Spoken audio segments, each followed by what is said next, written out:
여러분 지난달 설교를 혹시 기억하시나요? 제목이 뭐였는지 혹시 기억나세요? 이럴 때 제가 쿠폰도 하나씩 쏠 수 있는데 정답. 네, 지난달 설교 제목이 두 번째 회심이었습니다. 내용도 기억하셨으면 좋겠는데, 인간은 자기가 속한 종교 문화권에서 어떤 종교적 회심, 첫 번째 회심, 그 종교적 회심을 통해서 신의 뜻대로 살기로 결정하는 현상들을 우리가 볼 수 있다고 했습니다. 그러나 진정한 두 번째 회심, 복음적 회심은 인간의 힘으로는 신의 뜻, 우리의 표현으로는 하나님의 거룩하신 뜻에 다다를 수 없다는 것, 그리고 인간은 스스로 죄의 문제를 극복할 수 없기 때문에 우리에게 구원자가 필요하다는 것을 깨닫게 되는 것, 그것이 바로 복음적 회심이라고 설명을 했죠. 그래서 그 은혜를 깨닫는 사람들, 그 은혜는 바로 하나님은 은혜로우시고 자비로우셔서 예수 그리스도를 우리에게 선물로 보내주시고 십자가의 죽음과 부활을 통해서 우리에게 영생을 얻게 하신 이 기쁜 소식, 그 복음을 우리에게 주셨다는 것을 지난달에 제가 말씀을 나눴습니다. 그래서 이 복음적 회심을 경험한 사람은 그제서야 비로소 진정한 그리스도인이 되는 것이고, 성령의 도우심에 따라 그리스도인으로서의 삶을 살아갈 수 있게 됩니다. 그래서 오늘은 복음적 회심을 경험한 이후 소위 구원의 은혜를 깨닫고 스스로 그리스도인이라는 자의식이 있는 사람들이 구체적으로 어떤 방식으로 자신의 신앙을 성장시켜 나가며 하나님의 은혜를 경험하는 삶을 살 수 있는지에 대한 구체적인 수단에 대해서 한번 얘기해 보고자 합니다. 오늘 말씀의 바울은 육체에 연다는 약간의 유익이 있고 경건은 범사에 유익하다고 말합니다. 왜냐하면 경건은 인간의 전인적인 참여를 요구하기 때문입니다. 실제로 우리 몸을 훈련하는 것은 여러 가지 유익이 있습니다. 예를 들어서 규칙적인 수면 생활, 규칙적인 식생활, 규칙적인 운동, 이런 것들은 인간으로 하여금 인간이 이 땅에서 사는 동안에 건강한 삶을 살 수 있도록 도와주죠. 또 하나 예를 들면은 미 의학계에서 제가 이제 의학 칼럼을 좀 찾아봤는데, 불면증과 같은 수면 장애가 우울증과 심장병의 원인이 된다는 연구 결과를 얼마 전에 밝히기도 했는데요. 규칙적인 수면 생활은 그냥 만들어지는 것이 아닙니다. 이것도 훈련입니다. 신경과 의사 홍승봉 박사라는 분이 이 불면증을 어떻게 하면 극복할 수 있는지에 대한 인지 행동 치료, 그 이제 듣고 이해하고 몸으로 이렇게 실천해서 고치는 것에 대해서 이제 얘기한 칼럼의 내용 중에 첫 번째 이렇게 얘기했습니다. 취침과 기상 시각을 일정하게 한다. 늦게 자더라도 같은 시간에 일어난다. 이것이 수면 장애를 극복하는 이제 첫 번째 방법인데요. 그 밑으로 어떻게 하면 취침과 기상을 규칙적으로 할 수 있는지, 할 수 있도록 돕는지에 대한 방법이 11가지나 더 나옵니다. 여러분, 육체 연단에는 유익이 있죠. 그러나 이 육체의 연단도 사실 쉬운 일이 아닙니다. 그리고 불행하게도 이 약간의 유익 뒤에 남겨진 여러분 가장 큰 비극이 한 가지 있습니다. 그것은 우리가 아무리 규칙적인 생활을 하고 건강한 삶을 유지한다고 해도 인간은 결국 죽는다는 것입니다. 건강한 삶을 유지하더라도 변하지 않는다는 사실은 모든 인간은 죽음을 향해 가고 있다는 것입니다. 인간만 그럴까요? 우리가 살고 있는 지구도 우주도 이 세계에 존재하는 모든 것은 죽음을 향해 가고 있습니다. 그런데 그 가운데서 그럼에도 불구하고 인간은 끊임없이 의미를 추구합니다. 자유를 갈망합니다. 왜 그럴까요? 행복한 삶을 살기 원하기 때문입니다. 우리는 이 세상에 사는 동안에도 행복한 삶을 살기 위해 우리 자신을 훈련하고 적응하고 자유를 찾아갑니다. 죽음 앞에서 속수무책인 우리가 진정한 행복을 발견하기 위해서는 우리와 이 세계를 창조하신 하나님께 나아가야 합니다.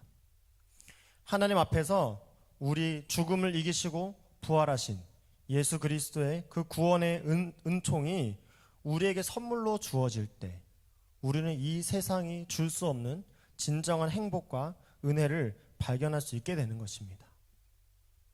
그렇게 믿으십니까? 아직 우리가 하나님의 은혜를 더 깊이 경험하지 못한다면은 하나님보다 좋아 보이는 것들이 얼마나 많습니다. 많죠. 그러나 우리가 가지는 소유, 내가 보유하는 것들을, 그것들도 언젠가는 결국 사라지고 없어지는 것들입니다. 그래서 우리는 영원한 것을 추구해야 되고 영원한 것을 우리가 소유해야 합니다. 그러기 위해서 오늘 몇 가지 수단에 대해서 한번 이야기를 나눠보려고 합니다. 자, 여러분, 우리는 믿는 자는 통칭 그리스도인이라고 말하죠. 그렇죠? 그리스도인, 그리스도를 따르는 사람들이라고 말합니다. 근데 그 수많은 그리스도인들 중에서 우리 이 감리교회 다니는 사람들은 메소디스트라고 부르는데요. 메소디스트라는 용어는 방법을 의미하는 메소드와 이제 사람을 끝에 IST를 붙이면 사람이잖아요. 메소디스트라는 이제 용어의 합성어인데 이게 이 용어가 처음 생겼을 땐 말이죠. 이렇게 좋은 표현이 아니었습니다. 예를 들어서 이 규칙충, 방법충, 규칙대로만 하려고 하는 이상한 애들, 그러니까 이런 처음에는 비하하는 표현이었습니다. 그러나 우리 감리교는 그리스도인이 자신의 신앙을 형성해 나가는 과정에 필요한 일련의 규칙들이 필요함을 인식했습니다. 우리가 건강한 신체를 갖기 위해서 규칙적인 생활 습관, 수면 습관, 식습관이라든지 아니면 또 운동하는 것이라든지 바울이 말하는 것처럼 약간의 유익을 위하여도 육체 연단을 이렇게 하는데 하물며 우리의 육체와 정신, 영 모든 것의 유익을 위한 영성 생활은 당연히 더 어렵고 더 많은 것을 요구합니다. 그래서 존 웨슬리는 하나님께서 인간을 만나주시고 인간에게 은혜를 부어주시는 제정된 수단, 하나님께서 만들어 놓으신 수단들이 있다고 우리에게 가르쳤는데요. 그것을 가리켜서 바로 은총의 수단이라고 부릅니다. 따라해볼까요? 은총의 수단. 처음 들어보시나요?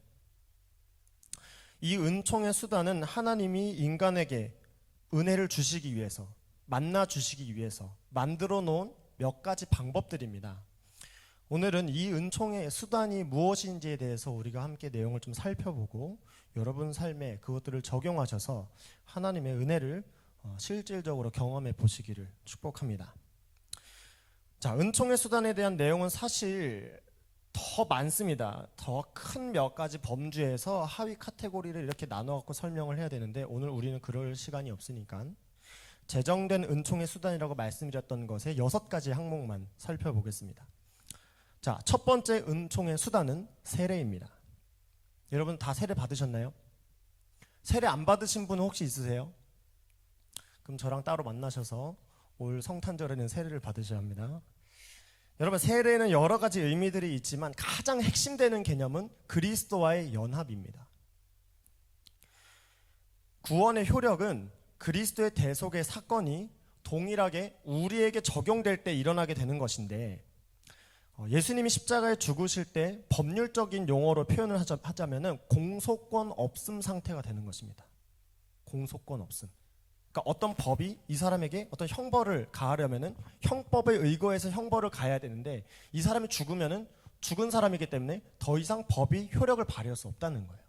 예수님께서 십자가에 죽으실 때 율법에 대해서 더 이상 죽은 자가 되었기 때문에 율법의 효력이 사라졌고 우리는 예수님과 세례를 통하여 연합함으로 인해서 우리도 또한 예수님처럼 공소권 없음 상태가 됐다는 것입니다. 자, 이것을 바울은 로마서 6장 3절에서 5절에 이렇게 기록했습니다. 우리 한 목소리로 다 같이 읽어보겠습니다. 시작. 무릇 그리스도와 예수와 합하여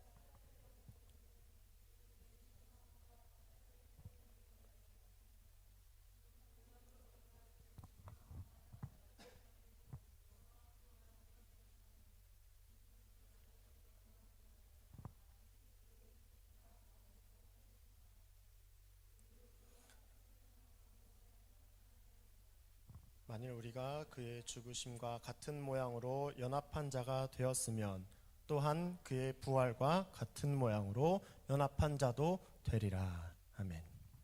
여러분, 세례를 통하여 우리는 그리스도의 죽음과 또한 부활에 연합한 자가 됩니다. 여러분, 그렇게 믿으십니까? 그렇게 믿고 세례 받으셨습니까? 사실 저는 초등학교 2학년 때인가 세례를 받았는데 십계명 외우고 주기도문 외우고 사도신경 외우고 세례를 받았어요. 그래서 세례의 의미를 저도 잘 모르고 세례를 받았는데, 예수님께서 율법에 대해서 죽으신 것처럼 우리가 세례를 통하여 예수님과 연합하게 되었다면 우리도 이제 율법에 대하여 죽은 자가 된 것입니다. 믿으십니까? 예수님께서 부활하셔서 영원한 생명을 가지신 것처럼 우리가 세례를 통하여 그리스도와 연합하게 될 때 우리도 부활의 생명을 갖게 되는 것입니다. 여기 아멘을 하셔야 됩니다. 이 은혜가 바로 여러분의 것입니다. 그래서 세례 꼭 받으셔야 됩니다. 자, 둘째, 성경 탐구입니다. 우리 감리교 신앙고백 3조에는 이런 신앙고백이 있습니다. 우리는 성령의 감동으로 기록된 하나님의 말씀인 성경이 구원에 이르는 도리와 신앙생활의 충분한 표준이 됨을 믿습니다. 이 말은 곧 우리가 신앙생활을 하는 것, 그리스도인으로서의 삶을 사는 데 있어서 가장 중요한 표준, 자료는 성경이라는 것입니다.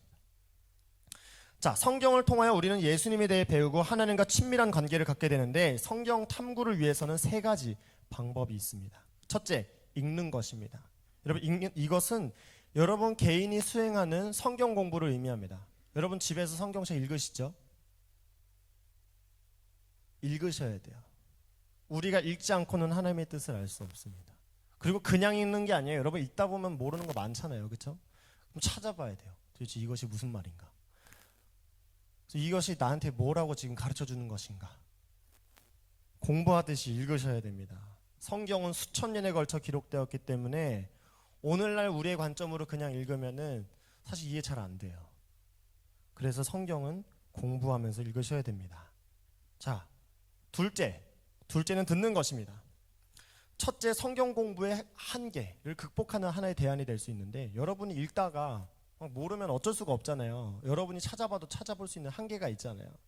그래서 설교를 통해서, 듣는 것을 통해서 그런 것들을 보완하는 것입니다. 신학을 공부하고 설교 한 편을 준비하기 위해서 목사님들이 얼마나 열심히 준비하시는지 여러분 모르시죠? 잘 준비된 설교를 듣는 것 또한 우리가 하나님의 말씀을 더 잘 이해하는 하나의 대안이 될 수 있습니다. 그래서 그 말씀을 듣고 우리 삶에 적용하는 아주 효과적인 은총의 수단인 것이죠. 세 번째는 묵상입니다. 여러분 큐티 하십니까? 사실 제가 엊그저께 목사님하고 이제 큐티에 대한 이야기들 이런저런 말씀을 나누면서, 목사님은 제가 큐티를 안 하는 줄 아시더라고요. 사실 제가 큐티를 잘 안 했었는데, 저도 우리 매일 성경 지금 책 계속 사고 있잖아요.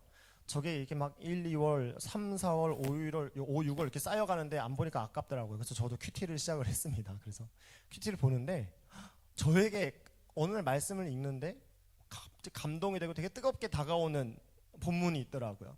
그거 설명하려면 너무 기니까 그건 생략하고, 어쨌든 그런 은혜가 있었다는 것을 목사님과 이렇게 나누면서 큐티, 영적인 묵상, 하나님이 나에게 특별하게 말씀하시는 그 레마를 듣는 것도 우리 신앙이 성장하는데 굉장한 도움이 되는구나 라는 것을 다시 한번 강조하면서, 뒤에 보시면 7월 8월 매일 성경을 판매하고 있으니 오늘 한 권씩 구입하시기 바랍니다.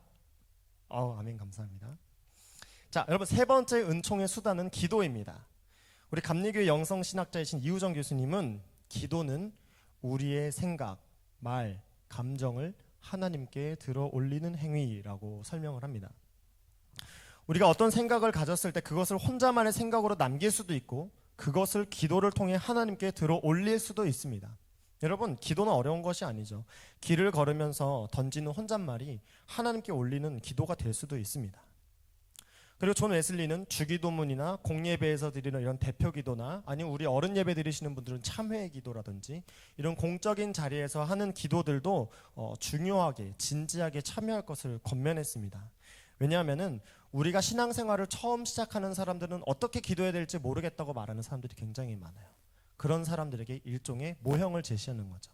이런 방식으로 기도하고 이런 내용을 가지고 기도하라는 것을 가르쳐주기 위해서 우리 공예배에는 이런 대표 기도라든지 기도문들이 있는 것입니다.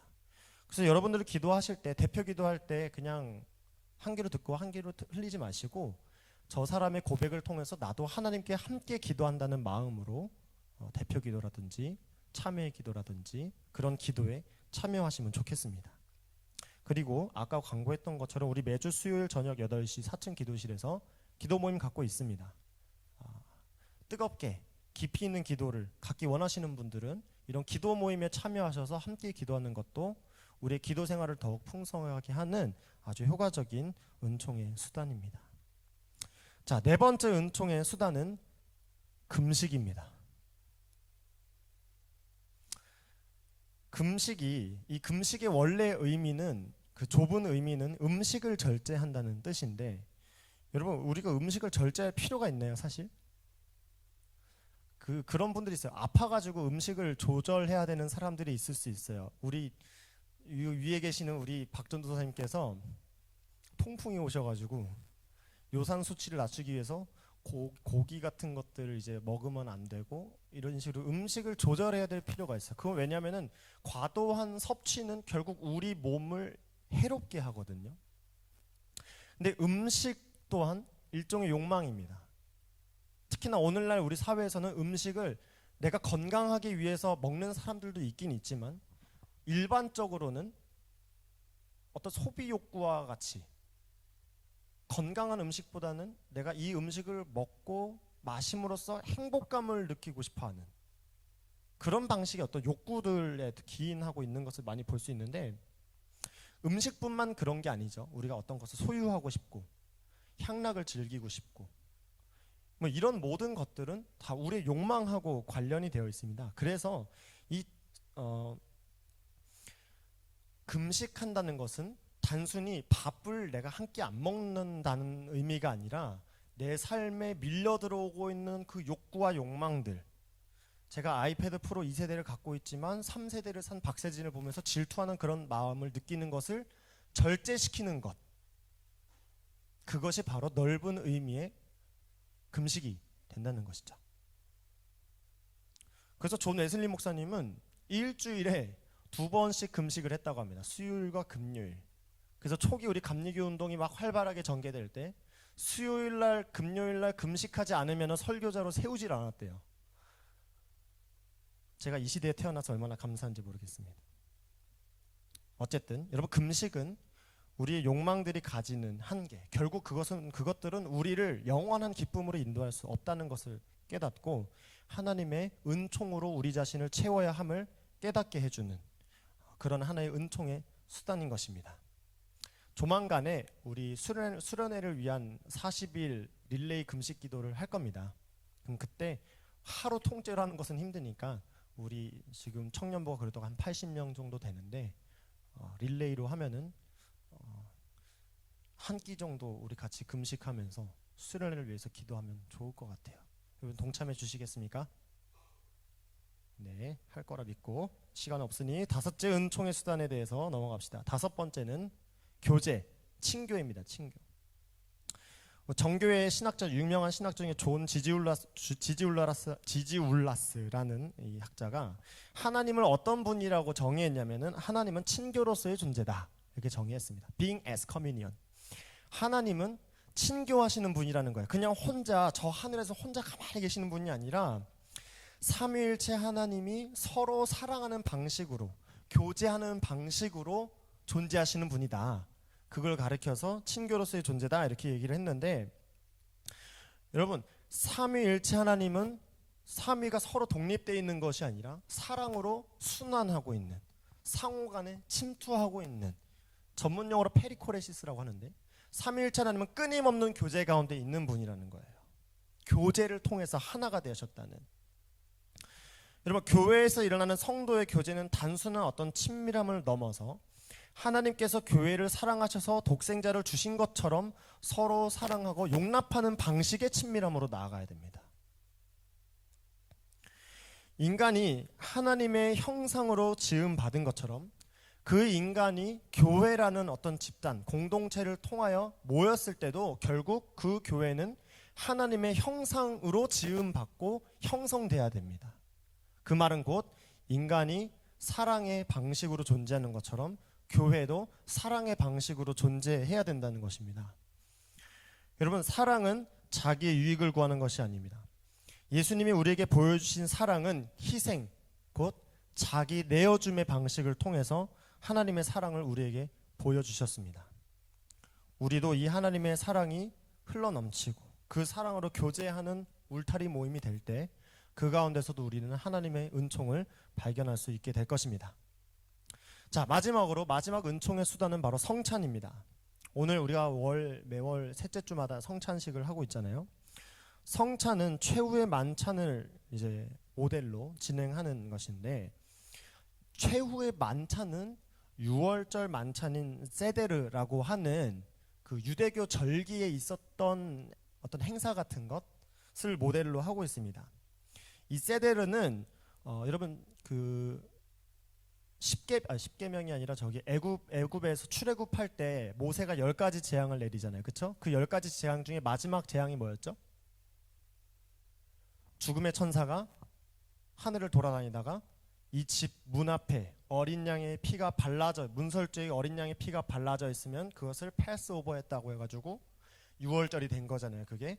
그래서 이 6월 죽음의 천사가 나를 우리 집을 지나갔다, 이것을 감사해서 이 세데르라고 하는 6월절 만찬에 어린 양을 잡아서 먹었어요. 이것도 일종의 명절이기 때문에 우리 추석 설날처럼 음식을 많이 준비해 갖고 먹고 마시는 일종의 축제와 같은 파티하는 이제 그런 날인데, 근데 우리가 말씀을 보면 예수님께서 최후의 만찬을 하실 때 양고기를 드셨다는 표현이 있나요, 없나요?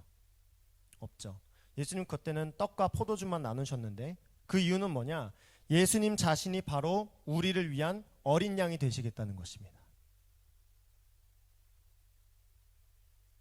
6월절 죽음의 천사가 우리를 넘어가게 하시기 위해서 친히 어린 양이 되어주셔서 우리를 위해서 피를 흘리시겠다는 것이죠. 그래서 우리가 성찬을 하는 것은 바로 예수 그리스도의 희생, 우리를 위해서 대신 죽으신 그 구원의 은혜를 감사하면서 진행하는 예식이 바로 성찬인 것입니다. 또한 이 성찬은 우리를 위한 주님의 희생뿐만 아니라 이제 그 희생하신 예수 그리스도와 우리가 아까 말했던 연합, 세례와 같은 연합을 향해 나아가는데, 우리가 떡과 포도주를 먹고 마심으로 예수님과 연합하는 것처럼, 또한 우리가 마시는 떡과 포도주를 여러분도 함께 먹고 마심으로 인해서 우리는 한 몸을 먹고 한 피를 마시는, 즉 그리스도의 한 몸이 되었다는 것, 하나의 공동체가 되었다는 것을 또한 강조하는 것이 바로 성찬입니다. 성찬은 여러분 개인이 하나님의 은혜를 받는 것을 넘어서서 우리 모두가 그리스도의 한 몸이 되었다는 것을 인식하게 하는 예식인 것입니다.